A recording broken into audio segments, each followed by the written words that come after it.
जय हिंद दोस्तों, सरकारी म्यूजिशियन में आपका स्वागत है। तो वेस्टर्न म्यूजिक की हमने सबसे पहली क्लास में जाना था कि म्यूजिक क्या है, म्यूजिक की परिभाषा क्या है, उसके बाद में लाइन स्पेस स्टीव क्या है, इसके बाद में नोट की वैल्यू क्या होती है, नोट कौन कौन से लिखे जाते हैं, इसके बाद में रेस्ट की वैल्यू क्या होती है, डॉट एंड नोट क्या होता है। आज का जो टॉपिक है बहुत महत्वपूर्ण टॉपिक है दोस्तों। असल में हम म्यूजिक क्यों पढ़ते हैं? म्यूजिक हम इसलिए पढ़ते हैं कि हमें किसी भी इंस्ट्रूमेंट की चाबी रखने की ज़रूरत ना पड़े। अगर कोई आपके सामने ऐसे धर दे, क्या कर दे, ऐसे रख दे, तो आप उसमें से पढ़ के म्यूजिक बजा पाओ। इसीलिए ये म्यूजिक हमें सिखाया जाता है, पढ़ाया जाता है। आपको मैं उस तरीके से पढ़ाऊँगा। आज मैं उस कॉपी में से बताऊँगा जो बहुत पुरानी कॉपी है, बहुत पुराने एविडेंस है। ये कुछ नहीं, ये सब मॉडल ज़माने का सब कुछ नहीं। मैं आपको लेके चलता हूँ बहुत महत्वपूर्ण टॉपिक पे, जो हमें बताएगा कि हमें कौन सा म्यूजिक, कौन सा नोट, कौन सा साउंड कितनी देर निकालना है। तो अगर आप ये देख पा रहे हो, पहले इसमें डेट देख लीजिए, 2004 की डेट। तो आप इसी से अंदाज़ा लगा लीजिए कि ये कॉपी कितनी महत्वपूर्ण होने वाली है। डेट क्या है? 13/3/2004। इससे बड़ा प्रूफ मेरे पास कुछ नहीं है। तो मैं चलता हूँ अपने टॉपिक की ओर। अपना टॉपिक है लेंथ ऑफ नोट। तो इसकी परिभाषा जानते हैं क्या कहती है? कि नोट की आपसी लंबाई, किसकी? नोटों की आपसी लंबाई।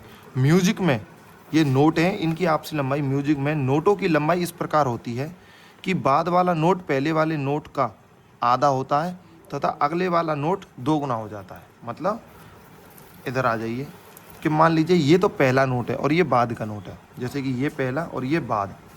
तो जो पहला वाला नोट होगा, इसका अगला नोट, इससे अगले नोट तो क्या होंगे? आधे होंगे। उनकी लंबाई क्या होगी? आधी होगी।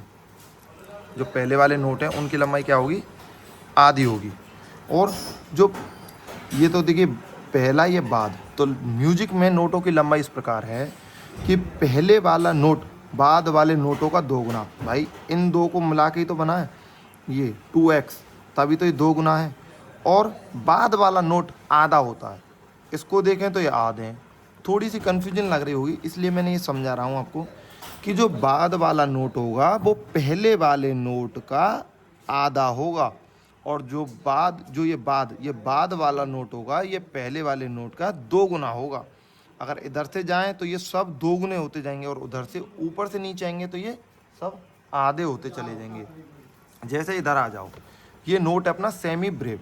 सेमी ब्रेव से आधा क्या हुआ? मीनम। तो ये आधा हो गया। अगर इन दोनों को जोड़ दूं तो क्या बन जाएगा? Semi brave. मतलब मीनम का 2 गुना क्या होगा? सेमी ब्रेव होगा। और सेमी ब्रेव का आधा क्या होगा? मीनम होगा। सही बात है। इसको ढक लो, इधर आ जाओ। ये अपना मीनम, मीनम का आधा क्या होगा? क्रोचिट होगा। तो क्रोचिट का आधा क्या होगा? मीनम होगा। तो इससे हम ये भी अगर क्वेश्चन आ गया, इसने किसी ने पूछ लिया कि एक मीनम में कितने क्रोचिट होते हैं, तो बताओ कितने क्रोचिट होते हैं? एक मीनम में कितने क्रोचिट? 2 क्रोचिट। ये इंटरव्यू का क्वेश्चन है, इंपॉर्टेंट। कि इंटरव्यू में ये एमपी पुलिस हो, सीआरपी हो, कहीं भी पूछा जा सकता है कि एक मीनम में कितने क्रोचिट? 2 क्रोचिट। एक क्रोचिट में कितने कोइबर? 2 कोइबर। तो हर चीज़ 2 गुनी होती। अगर पूछ रहे 2 कोइबर में, 2 क्रोचिट में कितने कोइबर? तो 4 कोइबर। और 4 क्रोचिट में कितने कोइबर? तो ये बीच में लिखा है 8 कोइबर। तो दोस्तों ये ऐसे ही बढ़ती चली जाएगी और कहाँ तक पहुँचेगी? 64 तक पहुँचेगी। इसका 2 के हुए 4, 4 के हुए 8, 8 के मिल के हुए 16, 16 के 32 और 32 के 64। ये होती है लेंथ ऑफ नोट। इसको बोलते हैं मंदिर। क्या बोलते हैं? मंदिर। ये टॉपिक बहुत इंपॉर्टेंट है, थोड़ा समझना, कोशिश करना इसको बजाने की। कैसे बजाओगे? इसको बजाना 4 कदम, फिर इसको बजाना 2 कदम, फिर एक एक कदम में। ये भूल जाओ, इससे लेते हैं। कोई भी इंस्ट्रूमेंट में बजा रहे हो ये 4 कदम, ढा, ठीक है।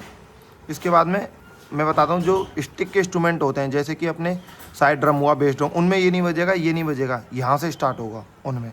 लेकिन बिगुल हुआ, जो अपने फूक से बजते हैं, उनमें यहीं से बजेगा। कैसे?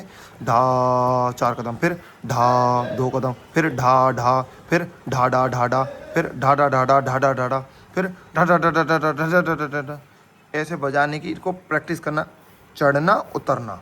तो दोस्तों वीडियो अच्छी लगी हो तो लाइक करना, सब्सक्राइब करना। जय हिंद।